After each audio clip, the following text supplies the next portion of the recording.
Assalamualaikum warahmatullahi wabarakatuh. Perkenalkan, nama saya Finansi Akbar sebagai praktikan dari Praktikum Pemrograman Komputer Prodi Teknik Industri Universitas Islam Negeri Sunan Kalijaga Yogyakarta. Kali ini saya akan mencoba untuk membuat program bagaimana membuat tabel dengan menggunakan MySQL. Jadi MySQL sendiri itu bisa digunakan sebagai alat untuk membuat tabel dan memasukkan data ke dalam tabel dan juga untuk melakukan query atau pemfilteran sehingga dapat digunakan untuk menciptakan informasi yang bermanfaat untuk sebuah organisasi. Dan ada beberapa istilah dalam MySQL yang harus diperhatikan terlebih dahulu sebelumnya. Yang pertama ada namanya tabel. Tabel sendiri merupakan kumpulan dari kolom dan baris.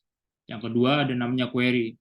Query sendiri adalah merupakan perintah untuk mengakses data pada sistem database. Dan yang terakhir ada namanya relasi antar tabel. Jadi relasi antar tabel ini adalah hubungan antar tabel dalam database yang berfungsi untuk operasi suatu database. Langsung saja menuju program telah saya buat. Jadi di sini terdapat 3 program. Yang pertama di sini ada database, yang kedua ada tabel, dan yang ketiga ada namanya interface atau tampilan dari program ini. Untuk yang pertama, untuk database. Jadi di sini kita harus membuat database terlebih dahulu sebagai rumah dari data yang telah kita buat. Jadi di sini ada import mysql.connector. Jadi di sini kita mengimport program MySQL supaya bisa berjalan di program ini. Selanjutnya di bawahnya ini ada lokasi. Lokasi di mana nanti data kita disimpan. Di hostnya yaitu localhost dan usernya itu yaitu root. Dan selanjutnya di bawah ini ada print mydb, mycursor sama dengan mydb.cursor, mycursor.execute, get database pendaftar haji. Jadi di sini perintah untuk memberikan nama pada database kita, yaitu kalau pada program ini pendaftar underscore haji. Oke, lanjut ke program yang kedua, yaitu pembuatan tabel. Untuk pembuatan tabel di sini juga mirip seperti pembuatan database di awal, cuman bedanya ada di bagian bawah sini. Jadi di bagian bawah sini tadi kalau ya pembuatan database tulisannya adalah pendaftar underscore haji, kalau di pembuatan tabel ini ada tulisannya pendaftar underscore haji underscore. Jadi ini sebagai pembeda antara database dengan tabelnya. Dan di sebelah kanannya ini terdapat kayak nama, varchar, dalam tanda kurung 225, dan selanjutnya itu adalah data-data yang nantinya dapat dimasukkan oleh user dalam tabel yang telah saya buat. Jadi ada 3 data nanti yang disuruh dimasukkan, yaitu ada nama, alamat, dan nomor KTP. Untuk selanjutnya, langsung lanjut ke program yang ketiga, yaitu interface atau tampilan dari database yang saya akan buat. Jadi di sini pertama ada perintah untuk mengimport tkinter stk. Jadi ada perintah untuk memasukkan tkinter sebagai pembantu dalam program ini, dan juga ada perintah untuk memasukkan MySQL seperti di awal tadi, karena kita sedang membuat tabel. Selanjutnya ada bagian yang pertama, yaitu adalah kumpulan fungsi. Jadi di sini ada banyak definisi atau fungsi yang setiap fungsi ini berbeda-beda. Yang pertama di sini ada def refresh table. Jadi di fungsi yang pertama ini terdapat seperti perintah gitu untuk merefresh tabel, dari dari tabel yang bernama pendaftar underscore haji underscore. Dan di bawahnya sini ada fungsi yang kedua, yaitu clear data. Jadi nanti di sini si user disuruh memasukkan 3 data, ada nama, alamat, dan nomor KTP. Dan di fungsi yang ketiga ini juga ada insert data. Di sini juga lanjutan dari perintah fungsi yang kedua, yaitu di mana user nanti disuruh memasukkan nama, alamat, dan nomor KTP. Selanjutnya di bawahnya ada fungsi update data. Jadi di sini jika user ingin mengupdate data, maka fungsi yang berjalan fungsi update data ini.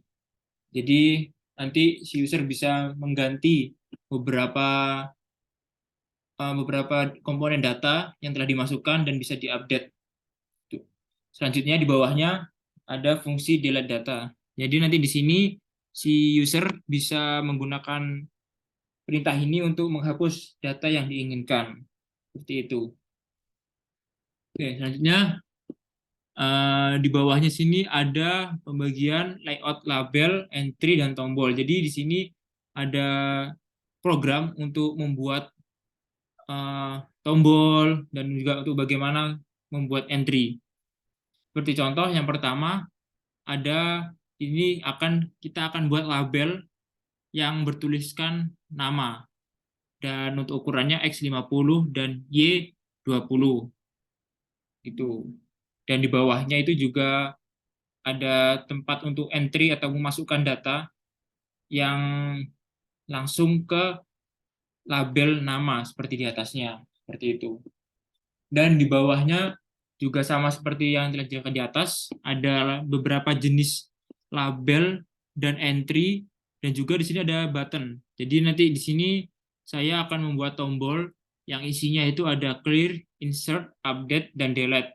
Ini gunanya untuk memvariasikan data sesuai dengan program di atas atau fungsi di atas ini yang telah saya jelaskan tadi.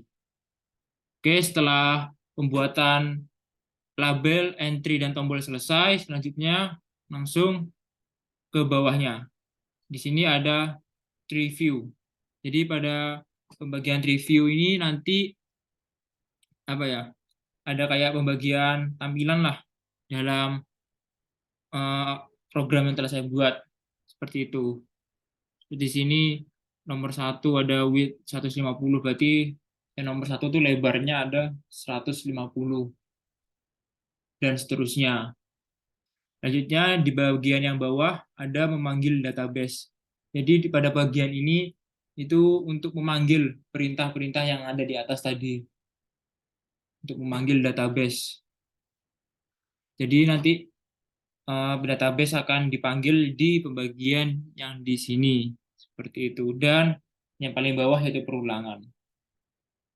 Eh, Langsung saja coba dilihat dari tabel yang telah saya buat.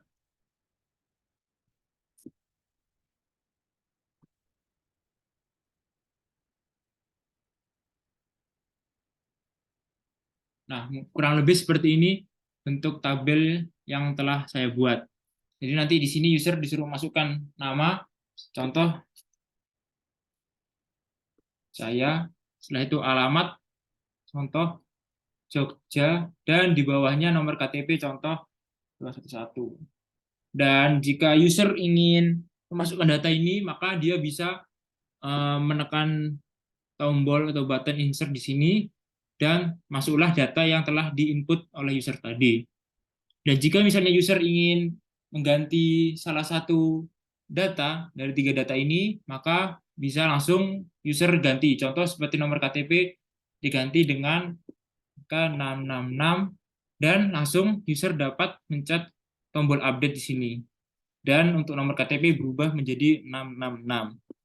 Dan misalnya jika user ingin menghapus atau mendelete data ini, langsung saja bisa memencet tombol delete di sini. Dan data telah terhapus. Mungkin cukup sekian penjelasan dari program yang telah saya buat. Kurang lebihnya mohon maaf. Wassalamualaikum warahmatullahi wabarakatuh.